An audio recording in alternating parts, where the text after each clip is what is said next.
신약성경 45면 정도에 있습니다. 마태복음 26장 31절로 35절 한 절씩 교독하도록 하겠습니다. 제가 31절 말씀을 먼저 읽겠습니다. 그때 예수께서 제자들에게 이르시되 오늘 밤에 너희가 다 나를 버리리라. 기록된 바 내가 목자를 치리니 양의 떼가 흩어지리라 하였느니라.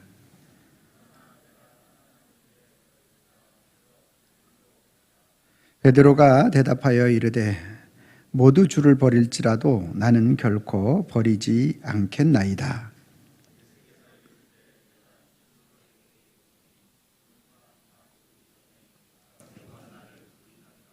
합동합니다. 베드로가 이르되 내가 주와 함께 죽을지언정 주를 부인하지 않겠나이다 하고 제자도 그와 같이 말하니라. 아멘. 거룩한 주일을 맞아서 주님의 전을 찾으신 여러분들을 환영하고 축복합니다. 주님의 은혜와 평강이 저와 여러분들과 함께 하실 줄로 믿습니다. 우리 옆사람과 예수님 부활하셨습니다 인사하겠습니다. 시작. 예수님 부활하셨습니다. 할렐루야. 예수님의 부활은 부활의 첫 열매가 되셔서 저와 여러분들의 부활로 이어지기 때문에 아주 가장 값진 부활인 줄로 믿습니다. 이 세상에서 가장 소중하고 가장 귀하고 가장 위대한 사건이 바로 예수 그리스도의 십자가 사건과 다시 부활의 사건인 줄로 믿습니다. 우리 인간에게 있어서 죽음이라는 게 참으로 피해갈 수 없는 그러한 우리의 다가오는 현실이 바로 죽음이라는 거예요. 그 죽음에 대한 부분들을 우리가 좀 살펴보면 현대인들에게 있어서 우리나라에게 있어서 가장 고민이 있다면 그것이 바로 고령화 또 노령화에 있다라는 거죠. 1960년, 70년대만 해도 평균 우리나라의 국민들이 수명이 50대 중후반 이랬었는데 지금은 80세가 넘는 거죠. 그러면서 이제 노령화, 고령화에 대한 여러 가지 고민이 생기게 되었습니다. 그와 또 한 가지 그러는 반면에 또 한 가지 고민이 있다면 저출산이 큰 고민으로 당면 과제로 나오고 있다라는 거예요.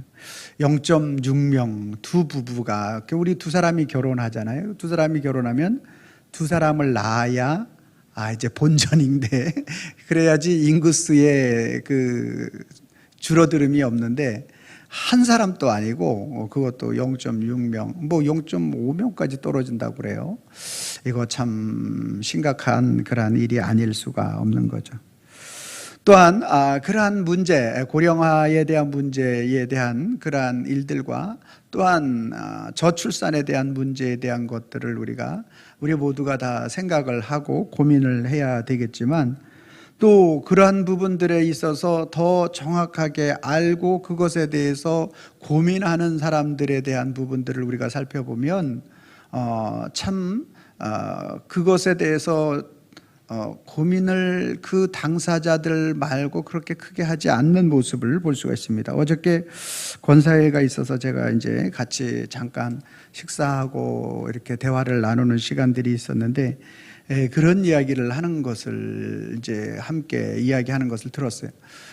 우리 손자 손녀가 태어나게 되면 손자 손녀를 봐주려고 하면 할머니 할아버지가 그 손자 손녀에게 감염되지 않도록 폐보균 주사 그거를 맞아야 손자 손녀를 봐줄 수 있대요. 여러분 얼굴 표정을 보니까 모르는 사람이 꽤 많이 있어요 지금. 그러니까 저희 때만 해도 그냥 그런 게 어디 있어요. 아이들은 그냥 돌에 막 밭에 흙에 이렇게 해야지 건강하게 그런 거야. 그랬었는데 지금은 어떤 그 바이러스적인 면에 있어서 그 아이들을 봐주기 위해서는 그렇게 한번 안아주기 위해서는 아이들이 어떤 그러한 병균에 감염되지 않도록 먼저 복균자를 할머니 할아버지가 소유한 상태에서 아이들에게 그렇게 피해가 가지 않도록 하고 이렇게 봐야 되는 그런 시대가 되는 거죠. 저도 참 그런 부분에 있어서 몰랐었는데 그런 부분들을 이야기하는 것을 들어보았습니다. 이렇듯이 이 젊은 그러한 부부들은 이 젊은 아이들에 대한 자기 아이에 대한 어떤 요즘 또 코로나 이후에 그런 질병적인 면이 더 강조되다 보니까 그런 것이 아닌가 이런 생각을 해보게 됩니다. 이렇게 젊은 부부는 그 젊은 아이, 자기 아이에 대한 부분들을 더 신경 쓰고 그렇게 해서 아이가 어떤 병균에 걸리지 않도록 하기 위해서 그런 모습을 볼 수가 있고요. 또 이 젊은 청년들이 또 이 그런 부분들은 이제 앞으로 자기 아이에 대한 부분들을 걱정하고 이런 것들을 통해서 잘 알 수 있지만 젊은 청년들이 요양원을 어떻게 운영할 것인가, 또 요양원에 대한 부분들을 어떻게 발전시킬 건가, 이런 부분들은 전혀 고민하지 않는다라는 거죠. 왜? 자신들과는 좀 아직 거리가 먼 이야기가 되기 때문에 그렇습니다. 인간이라는 것은 이렇게 자기 앞에 다가온 상황, 그리고 그러한 고민, 그러한 것들만 바라보지 먼 앞날을 바라볼 수 없는 것이 우리 인간들의 속성이다, 이렇게 말씀을 드릴 수가 있는 것이죠. 오늘 본문 말씀에도 예수님과 제자들과의 대화 가운데 큰 괴리감이 느껴지는 그 모습을 볼 수가 있습니다. 본문에 보니까 이렇게 말씀합니다. 예수님께서 이제 제자들에게 이제 오늘 밤에 너희가 나를 다 버릴 것이다. 이제 예수님이 십자가를 지실 것에 대한 부분들을 31절 말씀에 말씀하시니까 33절 말씀에 보니까 베드로가 대답하여 이르되 모두 주를 버릴지라도 나는 결코 버리지 않겠나이다. 그러니까 예수님이 너희가 나를 오늘 밤에 다 버릴 것이다 라고 말씀하시니까 그 중에 수제자였던 베드로는 무슨 소리입니까? 지금 제가 어떻게 주님을 따랐는데 나는 절대 버리지 않을 것입니다. 그렇게 이야기를 하니까 34절 말씀에 예수께서 이르시되 내가 진실로 너희에게 이르노니 오늘 밤 닭이 울기 전에 내가 3번 나를 부인하리라.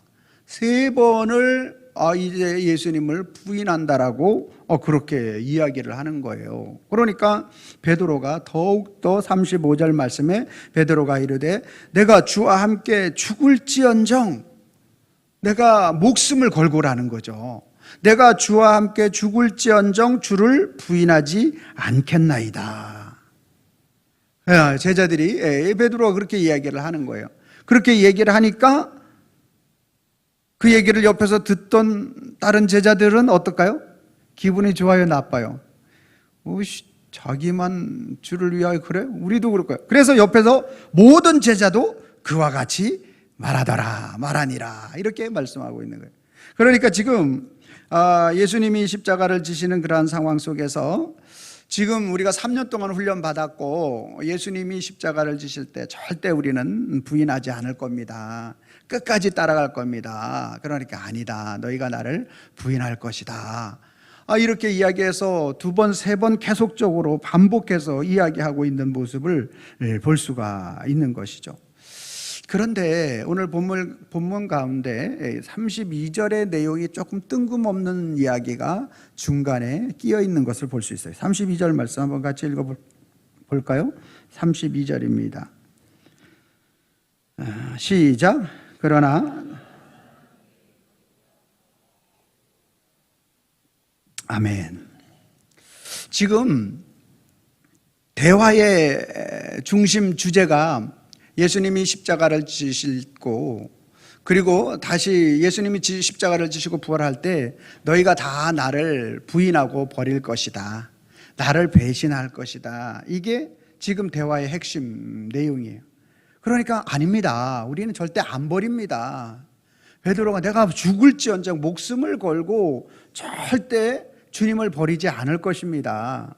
그러니까 다른 제자들도 우리도 베드로와 같은 결단을 하고 결심을 하고 지금 여기까지 따라왔습니다. 무슨 소리를 하십니까, 주님? 우리는 절대 주님을 안 버릴 겁니다. 그랬는데 중간에 그러나 내가 살아난 후에, 다시 십자가를 지고 죽으심 후에 다시 부활한 후에 내가 갈릴리로 가리라. 이게 도대체 무슨 말이에요? 지금 중심의 대화의 중심은 예수님이 십자가를 지고 죽으시고 그리고 다시 부활하는 그러한 상황 속에서 제자들이 배신을 하느냐 안 하느냐, 이게 지금 핵심 내용인데, 갑자기 예수님은 부활하신 후에 갈릴리로 갈 것이다, 이 말을, 뜬금없는 말을 중간에 하고 계시는 것을 우리는 볼 수가 있습니다. 도대체 왜 예수님이 이런 말씀을 하셨을까? 더 이상 그 제자들이 자기들이 버리지, 예수님을 배반하지 않는다라고 말하는 그 말을 더 이상 하기 싫었던 것인가?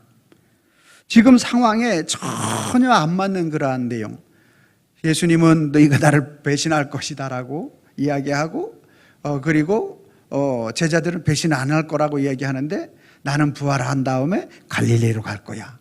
지금 뭔가가 지금 안 맞죠. 마치 우리 옆집에, 우리 옆 건물에 술집이 생겼어요. 그 술집에서 이제 몇 달 안 있다가 문을 닫았어.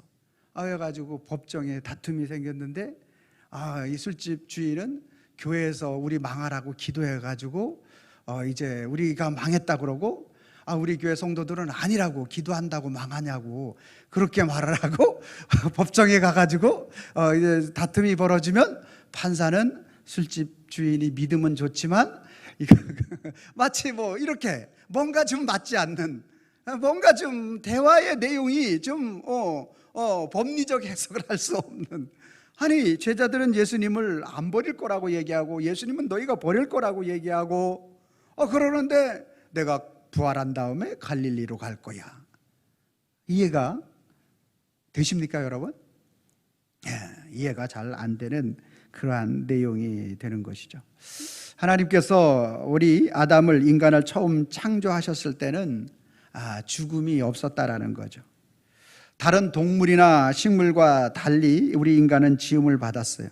그래서 우리 인간에게는 타락하기 전에 부활이 필요 없었어요. 왜? 죽음이 없으니까 부활이 필요가 없었겠지요. 그러나 우리 인간이 타락함으로 인하여 죽지 않았기 때문에 부활이 필요 없었지만, 하나님을 배신하고 타락한 인간은 배신의 죄값으로 인하여 죽음이 오게 되었던 것입니다. 그래서 타락한 이후에 인간은 서로 도와주고 서로 위로해주고 또 서로 어떠한 부분을 도와주고 그리고 감싸주는 그러한 삶도 있기는 하지만, 그러는 반면에 그의 반대적인 삶이 훨씬 더 강해졌고 많아지는 그러한 낙심하는 인생을 살아가게 되었던 것입니다. 타락한 세상에서 믿을 수 있는 그러한 사람보다도, 그리고 배신을 하고 또 이 죄악에 더 크고 엄청난 물결이 인생을 뒤집어 씌우게 되었다라는 것입니다. 외국 사람들이 우리나라 와서 놀라는 것 중에 한 가지가, 아니 여자들이 밤에 어떻게 저렇게 자유롭게 다닐 수 있느냐라는 거예요. 여러분, 외국 가면은 절대 그럴 수가 없대요. 사건 사고 여러 상황들이 일어나기 때문에. 우리 동기 목사님이 미국에 갔는데 밤에 횡단보도 앞에 서 있는데 시커먼 사람들이 지나오는데 겁이 나가지고, 얘가 유단자야, 사단이야.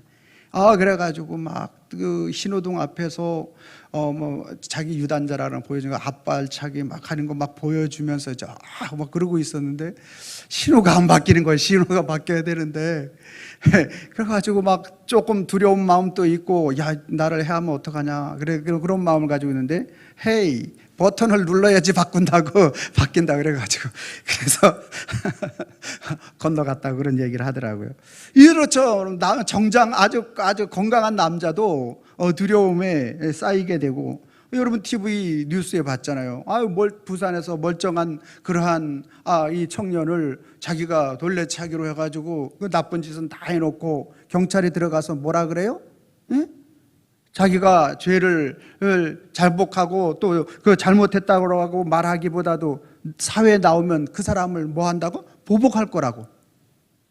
이렇게 악하고 이렇게 타락한 그러한 세상이 바로 이렇게 하나님을 배반했던 그러한 아담으로부터 출발하고, 그리고 그러한 것들은 오늘의 현실 속에서도 우리는 얼마든지 찾아볼 수가 있게 되는 것이죠.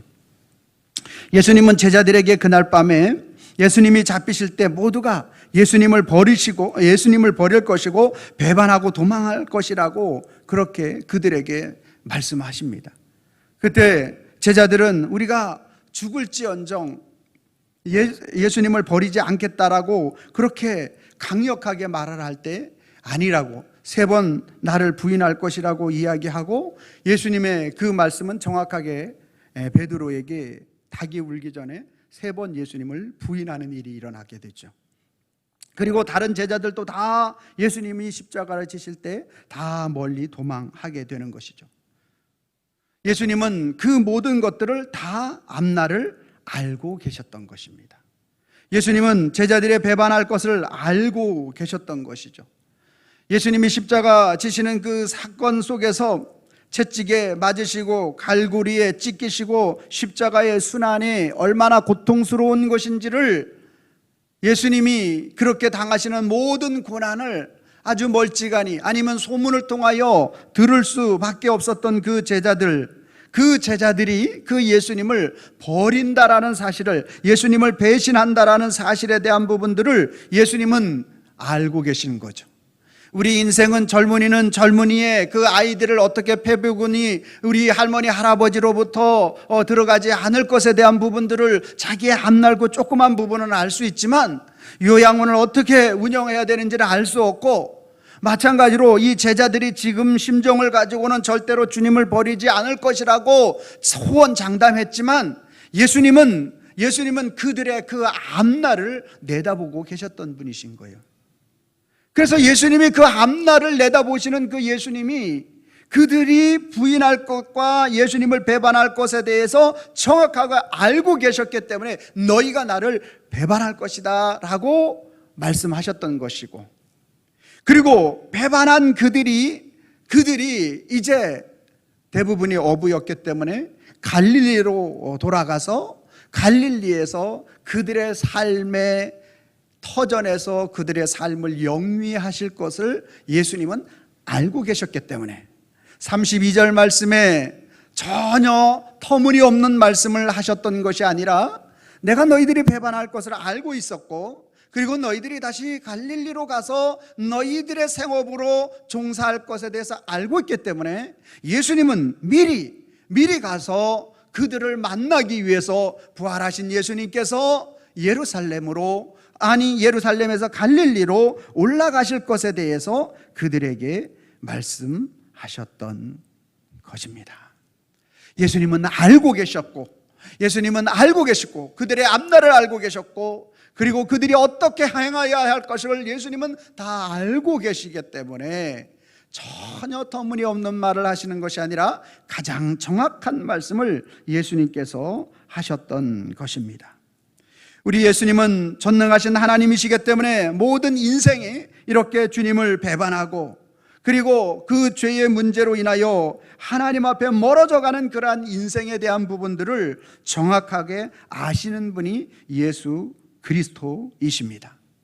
우리 예수님께서 이 땅에 오심이 죄악의 문제를 해결해 주시려고 이 땅에 오셨고, 예수님이 십자가 지시고 다시 부활하신 사건이 모든 인생이 바로 배신하고 하나님을 멀리할 그러한 인생임을 아시고, 그리고 갈릴리로 가서 그들에게 회복시켜 주시기 위해서 예수님은 이 땅에 오셨고 십자가를 지셨고 다시 부활하셨던 것입니다.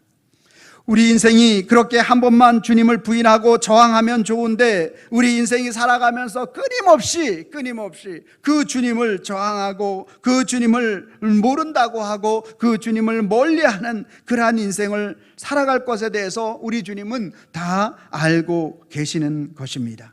그래서 요한복음 21장 1절로 6절 말씀을 통해서 우리에게 그 말씀을 하고 계시는 것입니다. 한 절씩 교독하겠습니다. 그 후에 예수께서 디베라 호수에서 또 제자들에게 자기를 나타내셨으니 나타내신 일은 이러하니라.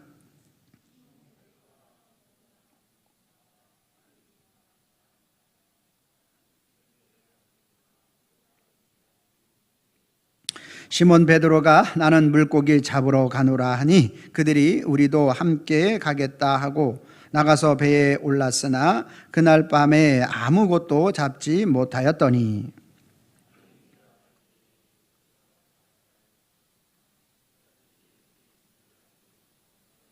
예수께서 이르시되 얘들아 너희에게 고기가 있느냐 대답하되 없나이다.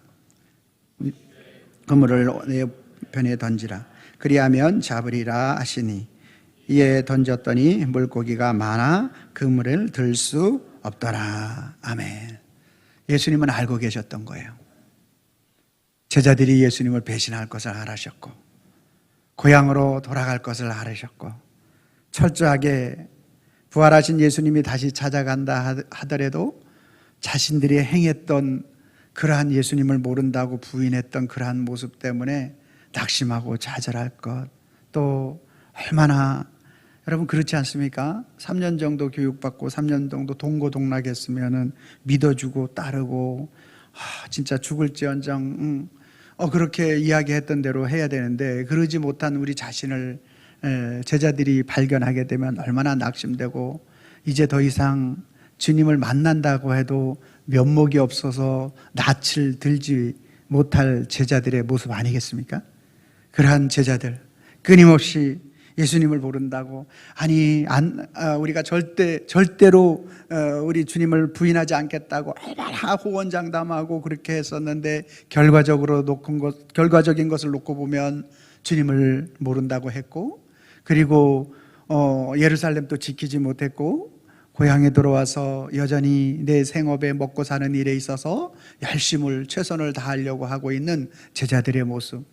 그래서 베드로와 그 제자들이 물고기를 잡으려고 밤새도록 가서 그물을 던지고 힘쓰고 했었는데 한 마리도 잡지 못하고 돌아오는데 이제 어떤 사람이 있었는데 예수님이신 줄 알아보지 못하고 그 물고기 좀 가지고 오라고 그렇게 이야기를 하니까 한 마리도 못 잡아가지고 지금 속상해 죽겠는데 지금 무슨 말을 하고 있냐고 지금은 못 잡았다고 그러니까 그러냐고 그러면 오른편에다가 그물을 내리라고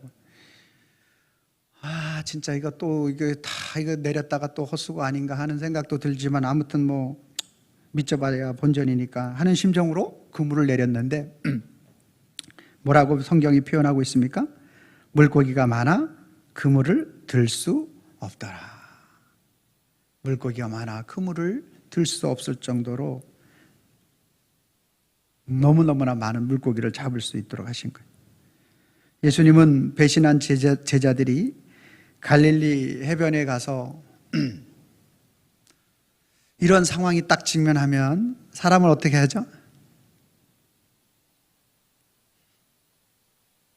제자들이 혼장담하며 버리지 않는다고 이야기할 때 버린다고 얘기하고 아니라고 얘기할 때 이제 이런 상황이 예수님의 말씀이 딱 맞아 들어간 상황이잖아요. 그런 상황 속에서 제자들을 딱 물고기 한 마리도 못 잡고 돌아오는 제자들을 향해서 한마디 해줄 수 있는 속 시원한 말이 있지 않습니까? 왜 우리? 거봐 나 배신하더니 꼴 좋다 그거 아니겠습니까? 내가 그럴 줄 알았어. 내가 아주 요즘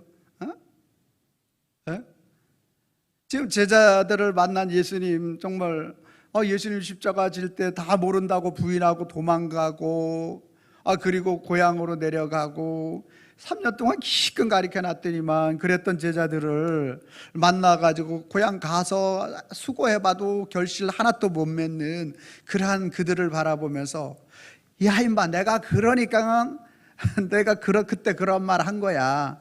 사람은 우리는 그렇게 말할 것입니다.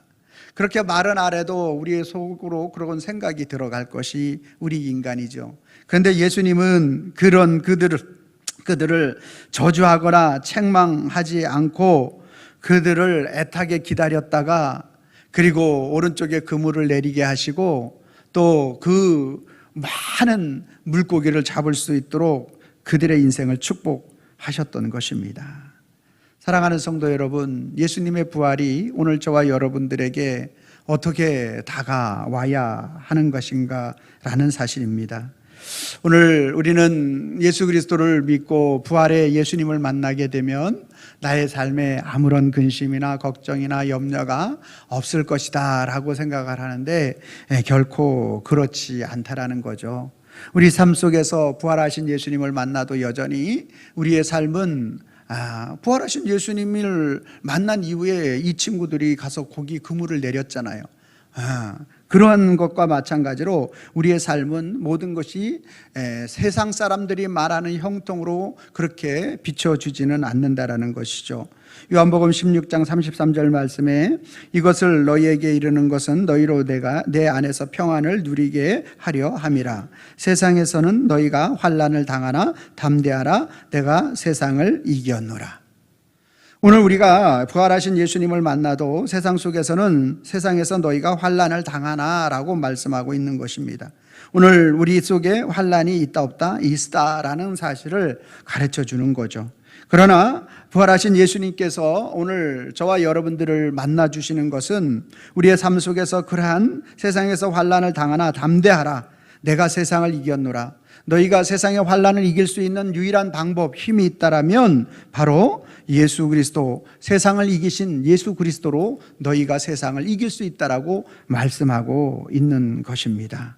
사랑하는 성도 여러분, 오늘 저와 여러분들이 세상에서 받아주지 않는, 또 세상 속에서 절망과 배신과 좌절과 우리의 삶의 모든 아픔, 이러한 모든 것들을 그리스도 예수 앞에, 부활하신 예수님 앞에 가져올 수 있기를 바랍니다. 주님이 오늘 우리의 그러한 모든 연약함을 받아주시고 주님은 알고 계십니다. 아무리 호언장담하는 베드로와 또한 제자들이라 할지라도 주님은 알고 계시는 거예요. 너희가 배신할 것을 알고 계시는 거예요. 그래서 미리 갈릴리로 행하여 가 계시는 거예요. 왜? 그들을 책망하기 위해서가 아니라 그랬잖아요. 우리 인생은 배신의 인생이고 배반의 인생이 우리의 인생의 대부분을 차지하는 것이 우리의 삶의 모습이라는 거죠. 저가 생각해봐도 그렇습니다. 결혼하기 전에는 손에 물 한 방울 안 묻히게 해준다고 하는데 안 묻히면은 너무 지저분해요. 물을 묻힐 수밖에 없어요. 이게 이제 마음이 그렇다라는 거 아니겠습니까? 끊임없이 한결같은 마음으로 우리가 살 수 없는 게 저와 여러분들의 인생의 모습이라는 거죠. 그래서 오늘 우리가 탕자의 모습을 봐도 아버지는 끊임없이 그 아들을, 자녀를 사랑하는 마음을 가지고 계속 대하지만 아들은 자신의 것에 주어질 것만 생각하는 것이 바로 아들이라는 것입니다.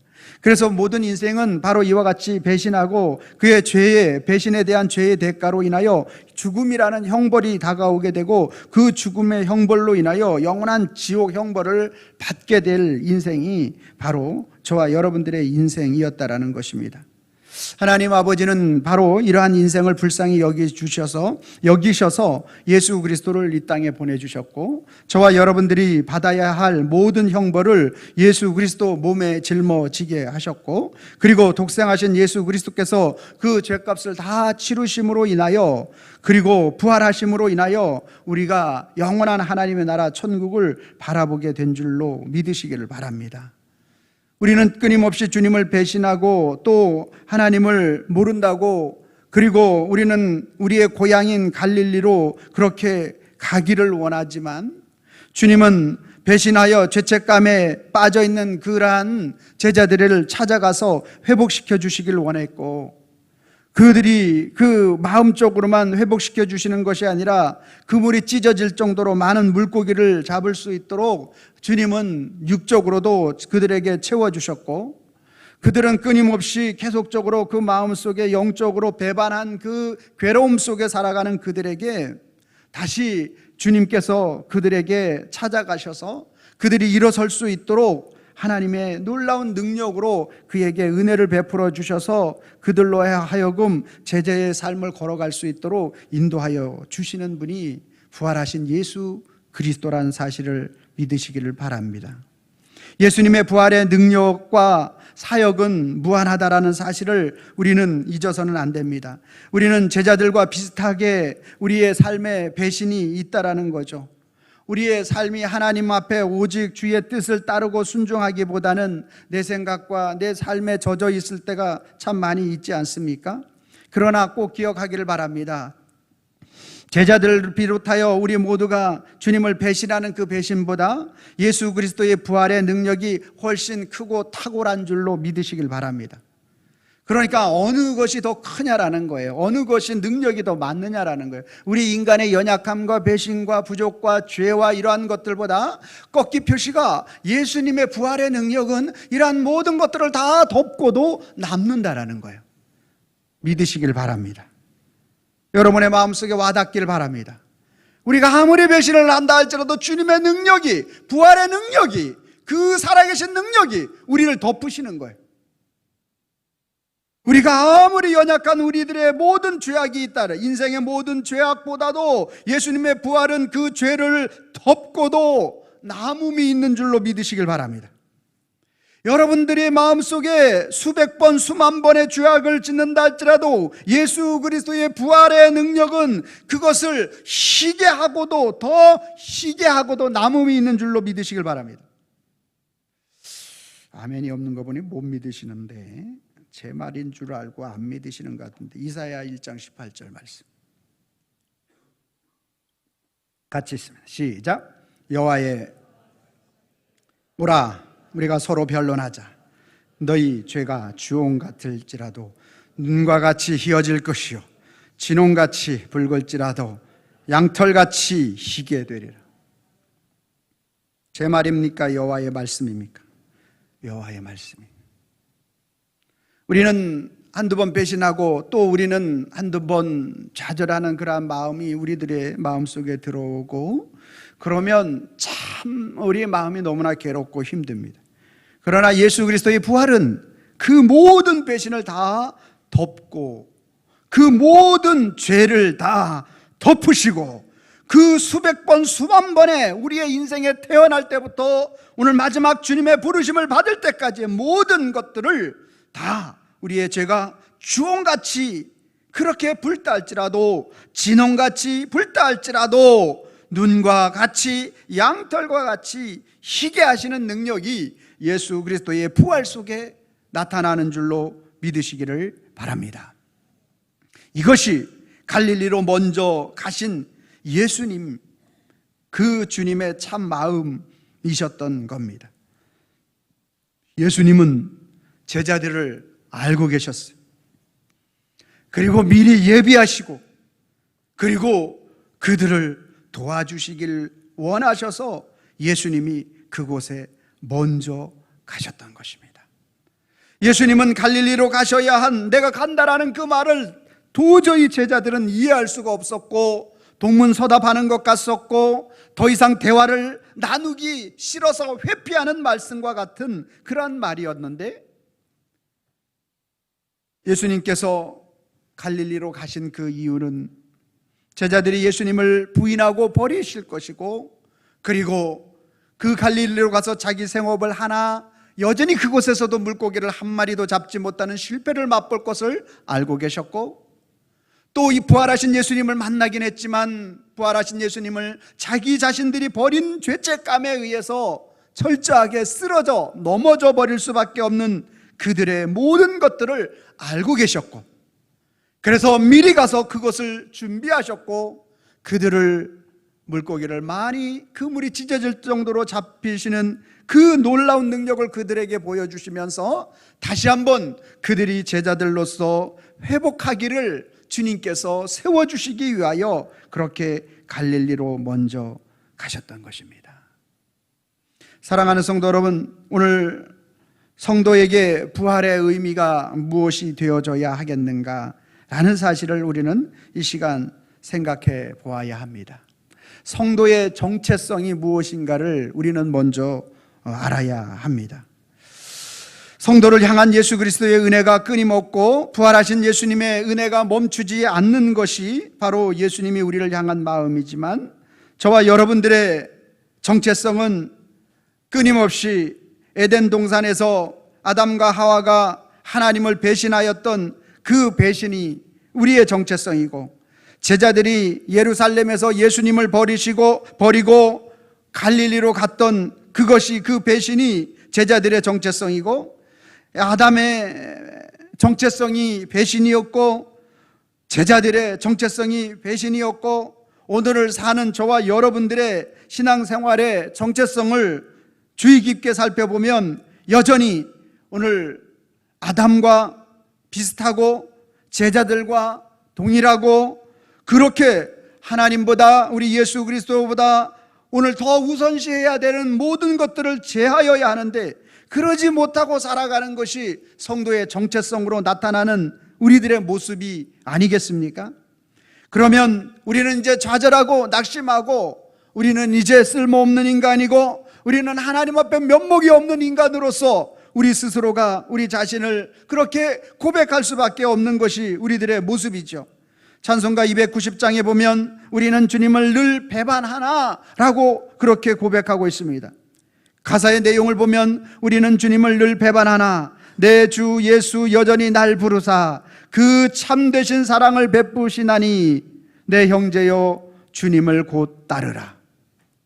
우리의 성도의 정체성이 바로 이와 같이 아담과 같이 주님을 부인하고 제자들과 같이 여전히 주님을 배반하고 오늘 우리의 현실 속에서 끊임없이 주님을 따르기보다 내 생각이 앞서가는 삶을 살아가는 저와 여러분들의 정체성 속에 사람은 포기하지만 우리 예수님은 절대로 포기하지 않으시고 저와 여러분들의 그러한 연약함을 다 아시고 예수 그리스도의 십자가의 부활의 능력을 가지고 우리에게 부어주시는 것입니다.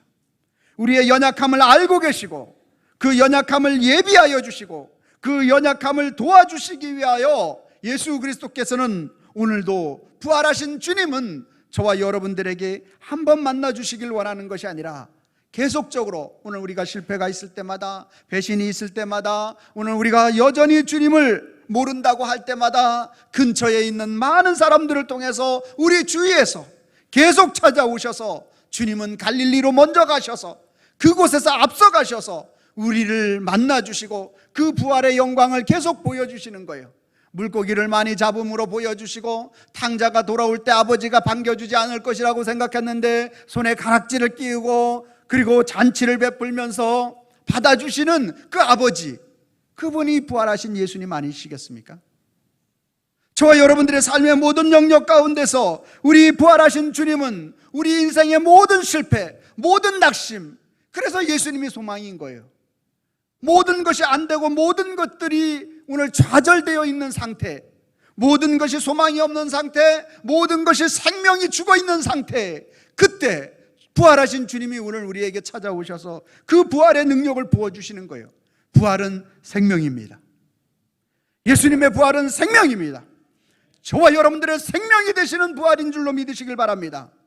부활하신 예수 그리스도는 우리의 위로입니다. 여러분 어떤 상황 속에서도 예수 그리스도 안에서 위로받을 수 있는 줄로 믿으시길 바랍니다.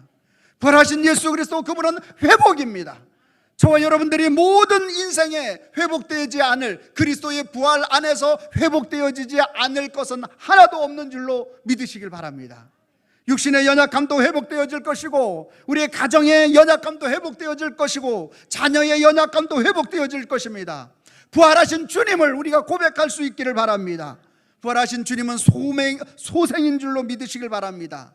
만물이 소생하는 이 절기를 통하여, 이 계절을 통하여 오늘 저와 여러분들은 부활하신 예수를 볼 수 있어야 됩니다.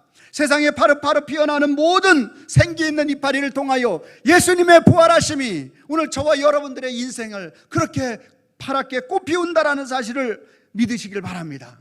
예수님의 부활은 일어섬입니다.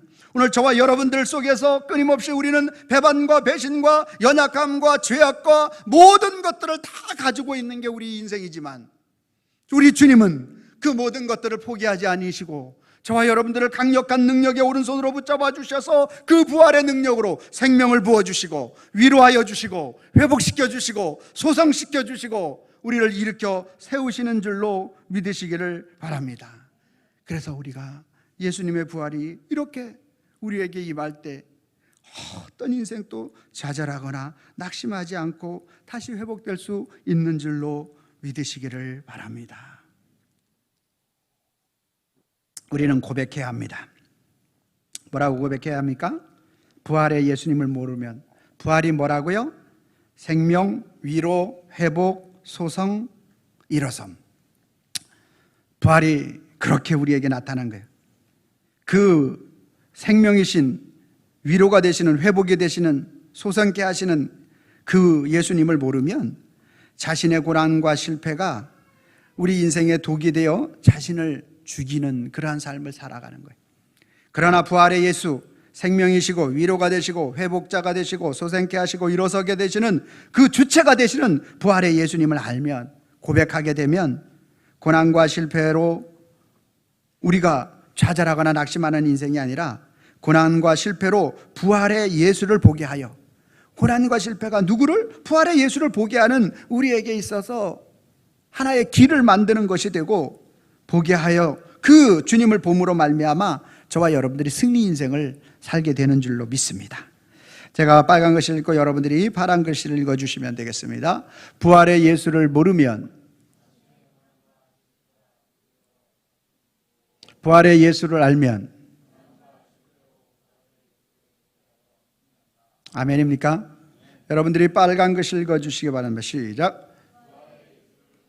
자신의 고난과 실패가 독이 되어 자신을 죽이고 고난과 실패로 부활의 예수를 보게 하여 승리한다. 아멘입니까? 같이 한번 읽어봅니다. 시작. 부활의 예수를 모르면 자신의 고난과 실패가 독이 되어 자신을 죽이고 부활의 예수를 알면 고난과 실패로 부활의 예수를 보게 하여 승리한다. 아멘. 아멘.